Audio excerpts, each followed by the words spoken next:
welcome back to another episode of the Blue Honor Vlog. I'm Kay Williams, author of Opdeck, Operation Deceit, the Triloquia Trilogy, and the Civil War drama Blue Honor. Welcome back. It is now May that we're taping for, so that will be 5 months into 2020, and it just seems like so fast. Like, time is just marching by so quickly. I swear someday scientists are gonna figure out that time has sped up or something. It's just very weird. I know that they have tried to explain that away and stuff about something where our memory isn't cataloging as much as quickly and stuff like it did when we were younger. But anyway, I wanted to talk today about how photography helped heal a long bout of depression and how it eases my anxiety. So in recent years, mental health has been a discussion topic for a lot of individuals, and I think it's fantastic that people talk about this and get it out into the open, because nothing is worse for anxiety and depression and really any kind of mental health struggle than silence. Just about the same as DV and sexual abuse. You can't keep these things quiet, closeted and put away, and there shouldn't be any shame in coming forward and saying, I need some help with something. So photography for me was something that I had wanted to get into probably in junior high, but they kept putting me in shop and other things, even though I requested photography. So I didn't actually get to do darkroom paper print photography and stuff, the film. I could only do that on my own with a 35mm camera that my parents bought for me. When I had I had broken both my wrists, so they bought me the camera and stuff to kind of occupy me. But back in that time, it was like the 80s, the late 80s. It was a lot more expensive because everything was done by film, so you'd have to send your prints out if you didn't have a way to print at home, and my family had no way to set up a darkroom or anything like that for me to allow me to take classes or anything like that. We couldn't afford it. It's 2 kids, middle class family, trying to keep the house and everything else on midline income. I think combined, my parents made it was under 75 grand when I was going to college, and in that time I thought that was a hell of a lot of money, and here I am raising my daughter on a lot less than that, all on my own, and it is so hard. It's so hard. It's not a lot of money, and it doesn't stretch, not with rents being so high, etc. And that can be a cause for depression. So a lot of depression, especially for me, has been situationally caused. This particular instance, and I had finally gone back and decided, hey, I want to do photography. It had been at a time where now digital SLR was available, and I could do all of this digitally and lower my costs. So I did start again with an Olympus film camera, and then I decided it's really not for me because I'm learning, and I just couldn't handle the expense because I was on minimum wage, and then that doesn't pay the bills, and it doesn't pay for hobbies. It certainly does not. So what I did is I saved as best as I could, and I got this little tiny Olympus digital camera, and I started out that way. And what it allowed me to do was to refocus my brain. And I know that there's a lot of research around this. Depression can't be cured by a pill. It can't be cured just by going and seeing a therapist all the time. I don't know if there is a cure, but I know that you can do things to help ease it. It's a natural part of your life. People go through ups and downs, and that's okay. but sometimes you get stuck. Like, I was stuck for years, feeling like I was spinning my wheels, and, you know, time was passing me by, like I was just talking about. It was like at light speed, and it was just passing me by, and the years just kept rolling and kept rolling, and I wasn't getting anywhere. It's like I wanted to take classes for screenwriting. I couldn't afford them. I wanted to take film school. I couldn't afford it. I had to pick up and leave and go somewhere alone on top of it, and that's kind of scary for a woman too. And I will disclose, I am a survivor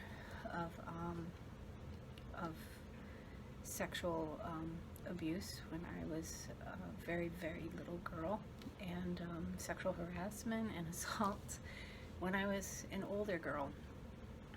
Just growing up and trying to survive around men. And, you know, people can make disgusting comments if they want on this video, but it happens to men too, okay? But we're talking about me, so let's make that clear right now. So that kind of like drags you down, you know? Anybody who has gone through, whether it's domestic violence, child abuse, sexual abuse, it changes your mindset quite a bit. So you're more susceptible, of course, to depression. There are studies on that as well. So anyway, I got into photography with a digital SLR. I started with an Olympus cheapy camera. I started buying filters and different things. What it helped me do was refocus my brain, and that's what I needed. I needed to not dwell on those things that I couldn't change. Like, you know, in 1998, I had graduated college. I had this paper that was the start of Blue Honor.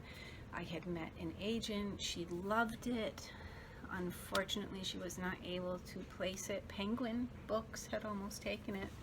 The editor there was like, I wish you had come a couple weeks earlier. I hadn't signed somebody yet. I would have taken this, but she's like, I can't do both. And somehow I just kind of dropped off. And it felt like every time that I would make a step forward, I'd make like, you know, 10 steps backwards. It just really, really felt like that, you know, and relationships don't always go, you know, how you want them to. So things weren't always good with that. But when I would take my camera and I would go, and that was another thing, I was getting a lot more fresh air and a lot more exercise because I had to go to places and walk and do things and concentrate on the shots that I was trying to make and getting the sunshine, and no one was around to like put me down. No one was trying to do anything to me. My own brain was focused on the moment, and I was looking at beautiful things. And my anxiety, it got so much better with that, and just the depression lifted. I had also joined DeviantArt at that time, so I was able to put up my work, and I still do have a gallery there. It's kwilliamsphoto.deviantart.com. That's where my photography and art gallery is online, and you can view some of my work, and the things that I'm talking about that I took pictures of and worked on, they are still there, those images, so you can go back and you can see them. There's archives by year, etc. So that is how photography helped me deal with depression and anxiety. It just helps me refocus my brain, and I think so far that is the most important therapy that I've ever experienced. And it's just been better since. It really has, being able to pour my heart and soul and stuff into that. And I'm not saying that it's perfect. You know, like right now, I kind of feel like, oh, I just want to get my book out, and probably by the time it's May, it'll be out.